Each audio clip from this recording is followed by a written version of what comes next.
Hey film fans, so your business is on the ropes.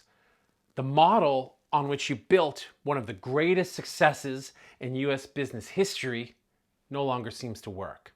The government has regulated you in ways that you haven't figured out how to respond to. The public doesn't seem to want your product as much as they once did, and competitors from outside are drawing them away even more.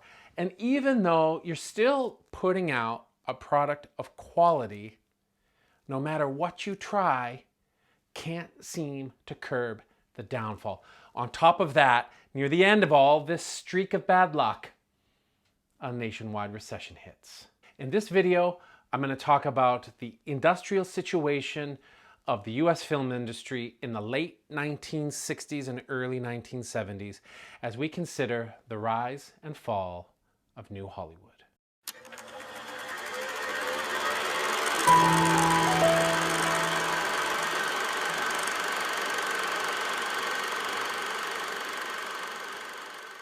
Hey everybody, in part 2 of this series, The Industry Roots, I talked a little bit about a series of events that took place from the 1940s into the 1950s that slowly changed the way Hollywood practice worked. It's important to know or to recall that none of these events had immediate impact.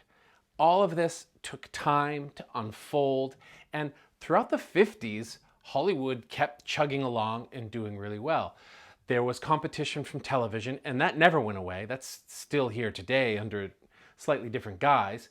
But Hollywood responded fairly well with widescreen and color. And if you want to know a little bit more about the influence of those, especially widescreen, I'm going to put a link in the description to a fantastic video from filmmaker IQ about the history of aspect ratio in Hollywood and how the widescreen wars came about. As I said, Hollywood kept chugging along into the 50s, but the effects of these different changes in the industry finally started to be felt in the early 60s, and cracks in the Hollywood model started to appear. Just a quick recap, and you can watch this video for a more in-depth discussion of this. We had the de Havilland Decree in the early 40s, which changed the way Hollywood hired and retained talent, specifically performers. In the late 40s, we had the Paramount Decrees and other court decisions which said that because of antitrust law, Hollywood studios could no longer own the cinemas where their films were exhibited. This took time. It wasn't like the Paramount Decree was passed and the next day Paramount didn't own any cinemas, or Warner Brothers or anyone else. They had to divest of those cinemas over time, but as they did so, that was a huge revenue stream that was cut off. I talked also in that video a little bit about the rise of agencies, talent agencies like MCA, who will come up again in a minute, and the rise of small, independent and quasi-independent production companies, and how both of those institutes, the agencies and the production companies, took advantage of the new situation with performers to start putting together their own movie deals adjacent to, but not directly under, the studio system. So this was the state of things going into the 60s.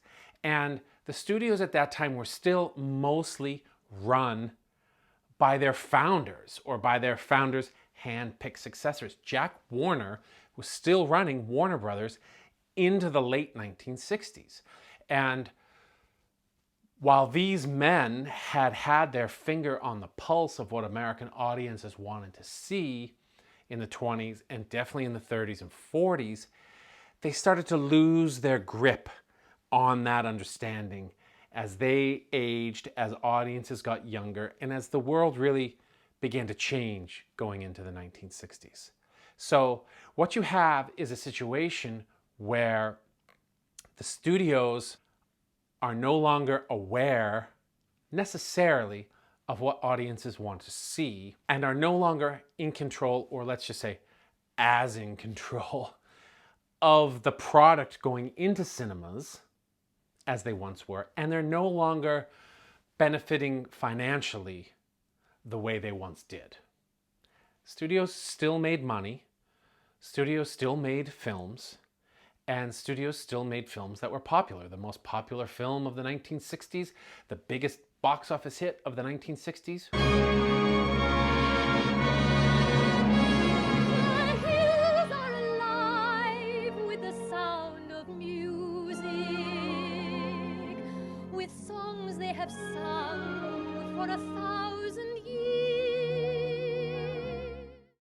That's old school Hollywood magic, right?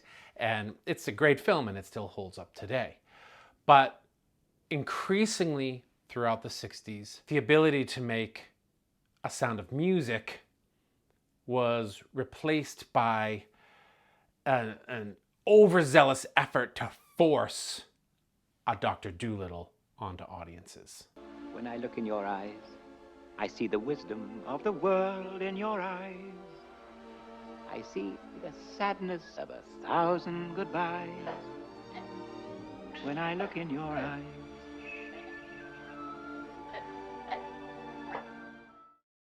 On top of all that, in 1968, the economy in the United States started to suffer.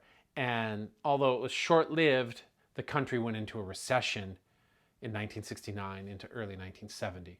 And this, combined with all those other factors I mentioned, meant the Hollywood studio system was on the ropes. What changed? The first significant indicator of change, and one that film scholars are very aware of but doesn't get talked about much outside of kind of film scholarship or film history, came about because of Lew Wasserman, one of the founders of MCA, the talent agency I talked about in part 2. And in the 1950s, the late 1950s, Wasserman and MCA started to move into production. And first, it was television production, and they started producing properties for TV, including, for example, Alfred Hitchcock Presents. And in order to do that, they needed studio space. And in the 1950s, MCA acquired much of Universal Studios' studio backlot. And this was the beginning of their relationship with Universal, which reached its peak in 1962 when MCA started going on a kind of a buying frenzy. They started purchasing recording rights, they started purchasing music companies, and they purchased Universal Studios. This was a huge deal because this was the first time that a non-studio had acquired a studio. Universal was bought, not quite outright, 89% ownership by MCA. This made a huge ripple in the industry, not as huge as some other acquisitions would a few years later, because MCA was in the business. You know, they were a step sibling. They were part and parcel with Hollywood, although at that point, they weren't in the business of making movies. A funny thing happened after that is that with all of their holdings in television, music, and now movies, a court ruled that MCA was in violation of antitrust. They owned too much along with the creative talent agency that they had started out with. And so they were forced to break up, much the way the movie studios had been just a few years earlier. And what they ended up doing was actually selling off the agency and staying in the business of Universal Studios, Universal Films, and Universal Television. That's why when you watch Universal films from the 1960s, you see the logo an MCA company. Lew Wasserman remained overseeing the sort of Universal empire for many, many years to come. And there's so much to say about this guy that doesn't get talked about a lot. He had a huge influence on Hollywood's films being shown on television, movies being made for television, and his understanding of the kind of synergy, a word I hate, but which gets used a lot, the synergy between film and television, that they didn't have to be competitors, but that they could work together to promote each other, which is a world we very much live in now. The purchase of Universal by MCA was a big deal, and it started to make more obvious to observers how these cracks in the old studio system were widening.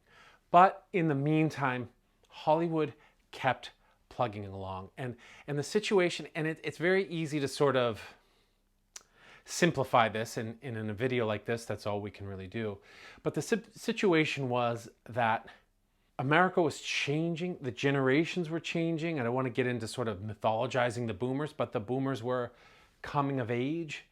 The silent generation and the war generation were becoming parents and even young grandparents, and they were moving to the suburbs and they were watching more television. And they were the audience, this older audience, that it appeared Hollywood was still making movies for. There were exceptions.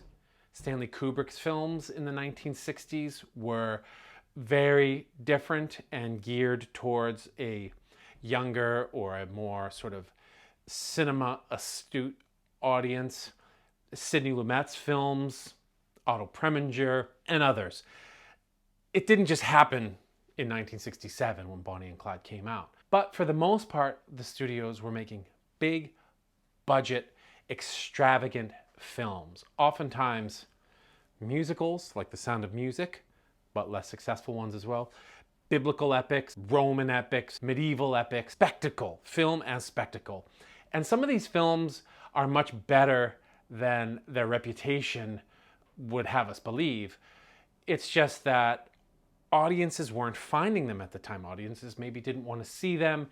It's hard to put a finger on it and say the average 18-year-old in 1965 didn't want to go see epic films because a lot of these films were very successful, and it's hard to pinpoint.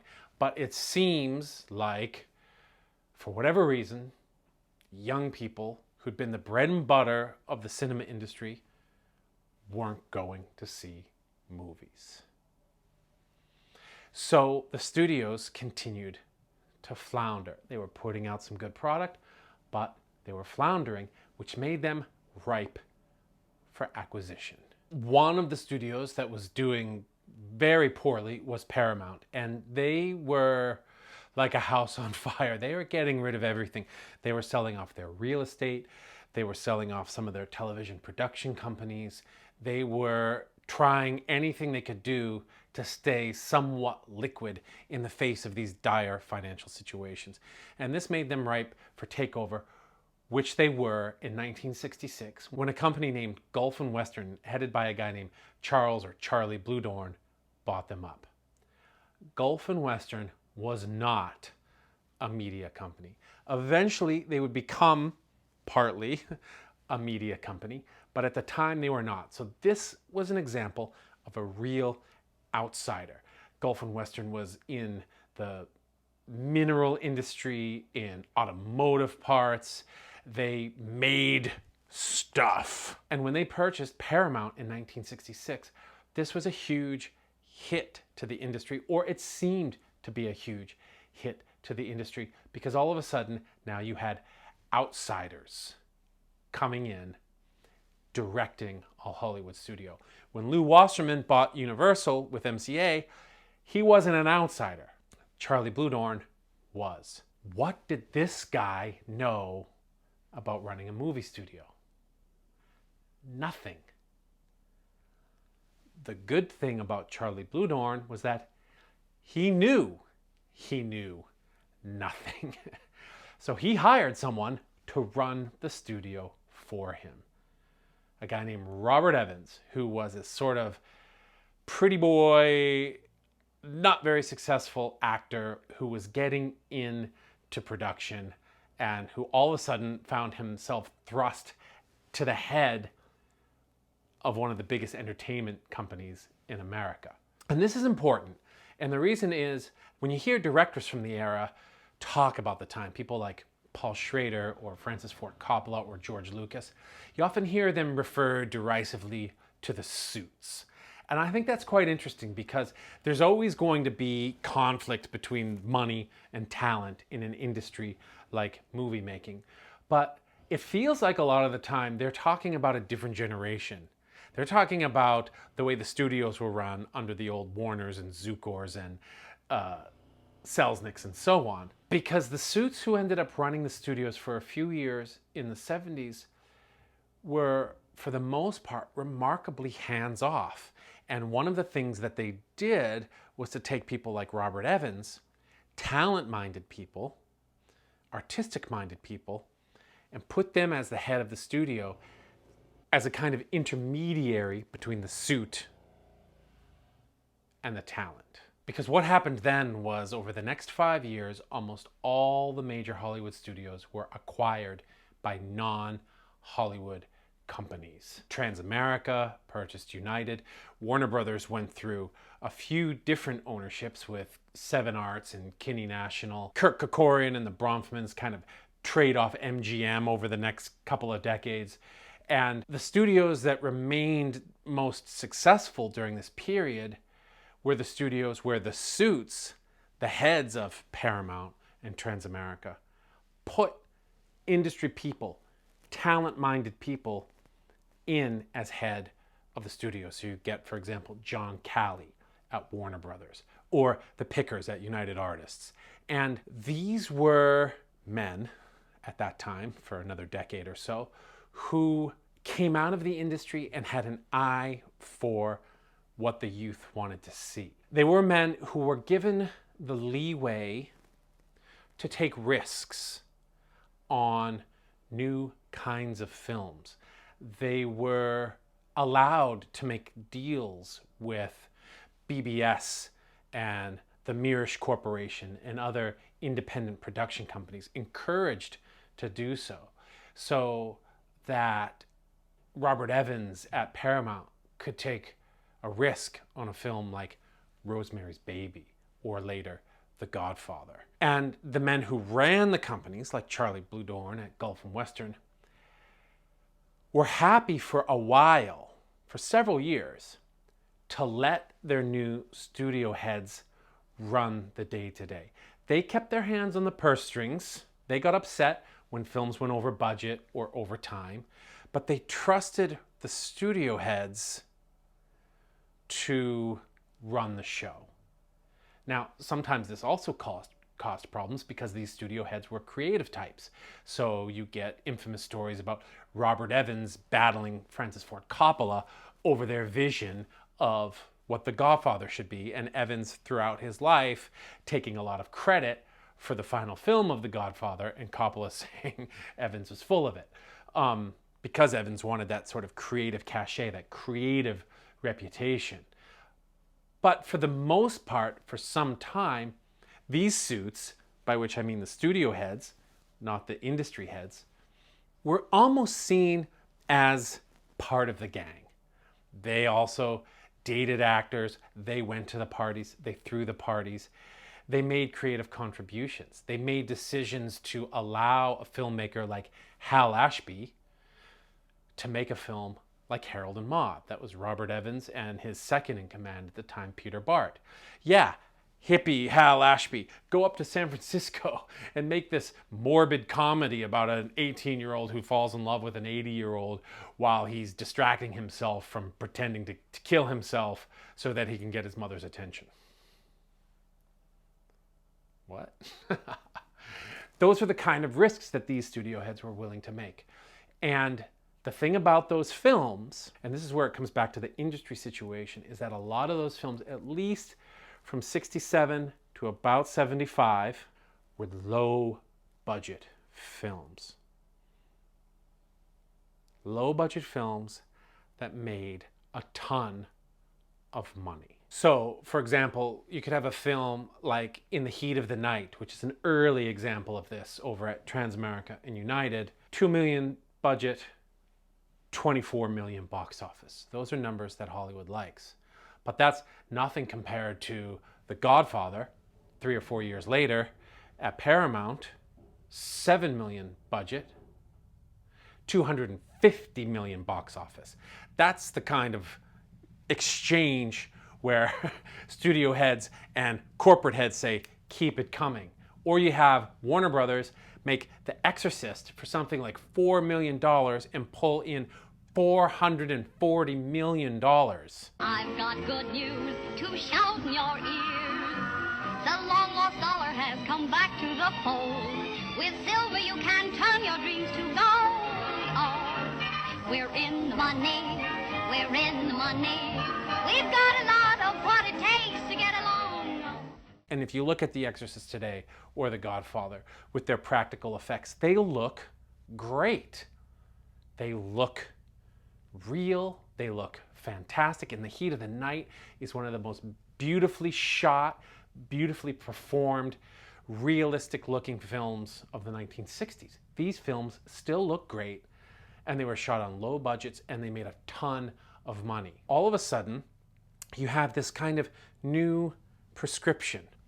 These epic films that are costing tons of money, but rarely pulling in the box office, are not succeeding. They're weighing the industry down, right? And all of a sudden, when Bonnie and Clyde comes out and makes $1 bazillion, when Easy Rider, which costs under $1 million to make, can pull in $60 million, that's the kind of exchange that will change an industry. Now, I don't want to cast these films in purely monetary terms.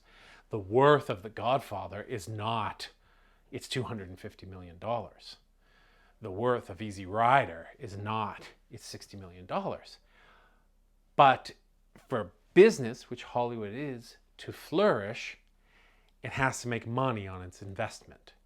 And these low-budget films started to make a ton of money. Why?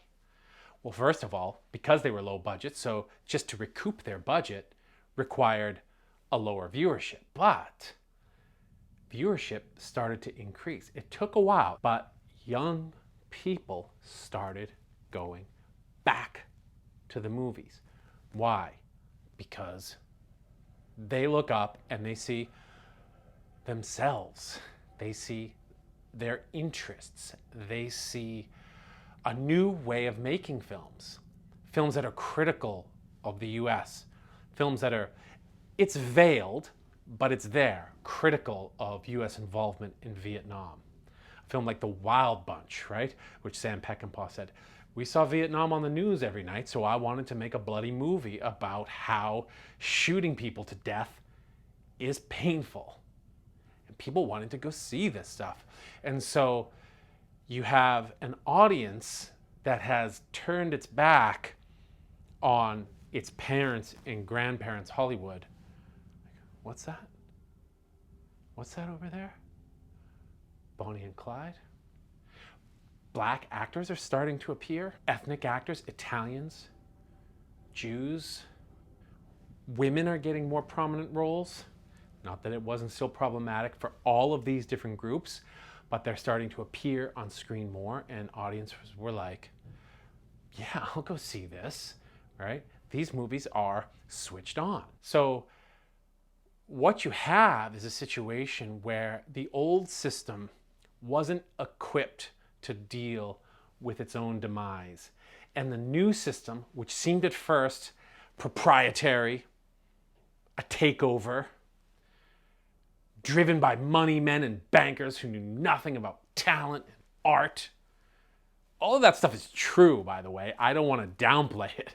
These were money men. They were driven by the bottom line. They knew nothing about art, but they were content for a few years to let artistically minded people run the show for them, take risks, and market their films to younger people.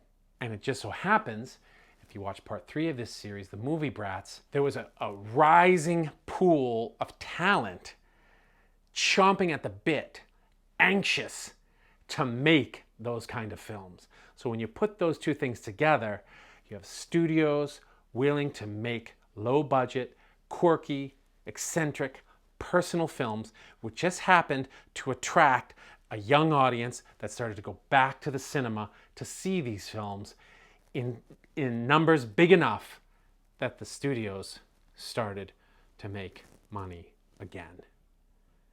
And this is the financial, economic, and industrial situation that allowed New Hollywood to flourish. In the next video, finally, I'm going to talk about what is New Hollywood? What are these movies? What was it about them that attracted their audiences. That's all for now. Thank you so much for watching. If you've been enjoying this series or any of my other videos, let me know in the comments. Putting just a short comment like great video or crap video, anything like that shows some engagement and it helps my videos do a little bit better. Also, if you want to hit the like button or the subscribe button so you can know when future videos come out. I'm going to continue this series over the next couple of months. I've also got my ongoing What Makes This Film Great series. So please drop a comment, hit the like, hit the subscribe, and thanks for watching. My name's Aaron Hunter. Keep watching movies.